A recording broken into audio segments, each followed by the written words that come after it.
Aujourd'hui, je vous présente une capsule TPL Mom avec mon amie Cindy qui va bientôt avoir un petit bébé tout neuf. Oui, ça c'est dans 8 semaines pour les non-initiés, dans moins de 2 mois.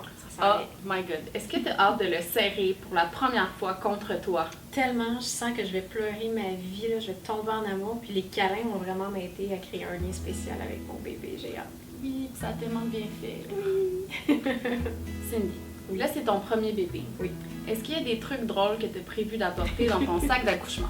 Ça c'est vraiment drôle parce que j'ai pensé à des trucs inusités, mais pas aux essentiels. Fait que ma liste n'est pas faite encore, mais attends un peu. J'ai pensé à mon masque de sommeil. Mine de rien, dans les chambres d'hôpital, ben, ils ferment pas les lumières. Fait que si tu veux dormir profondément, ben, ça prend un masque de princesse. Voilà. Dormir profondément. J'imagine, tu sais. J'y rêve. Puis ensuite, je m'en servirai peut-être pas, mais c'est vraiment drôle. Tu sais, quand t'accouches, t'as vraiment chaud, ben moi, je vais faire un petit peu d'air avec mon éventail. J'avais de la brume, puis j'étais comme, pitch-moi de la brume d'en face. Mais j'étais un peu plus intense. Aussi, j'avais tellement apporté de vêtements, je pense que j'aurais pu dormir là pendant une semaine. J'en avais assez. C'est vraiment niaiseux. On va vous donner 3 trucs pour faire un sac d'accouchement efficace.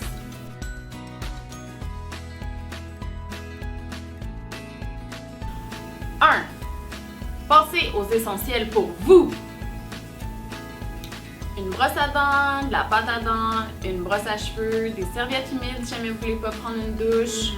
De la crème hydratante parce que les chambres d'hôtel, les chambres d'hôpital, qui ne sont pas des chambres d'hôtel en passant, c'est climatisé, l'air est hyper sec, fait qu'on veut bien s'hydrater.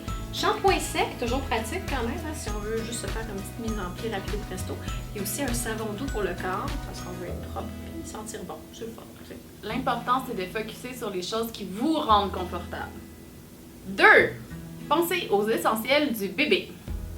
Quelle ne fut pas ma surprise lorsque j'ai appris que l'hôpital ne fournissait pas les couches, les lingettes et les serviettes sanitaires.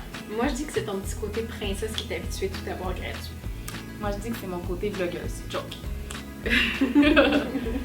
C'est vraiment important de choisir des couches qui sont adaptées à la naissance, comme les Huggies Little Snugger, qui ont un petit U pour permettre au cordon ombilical de faire sa vie et de devenir un nombril. Moi, je pensais, oui. Mais je savais pas qu'ils faisaient des couches comme ça. Je pense que j'étais habituée de voir des couches repliées, mais avec ça, là, c'est vraiment chouette. J'aime ça. Je suis contente de te l'apprendre. Tu peux aussi apporter plein de beaux pyjamas pour bébé parce que, tu sais, la première photo, c'est important.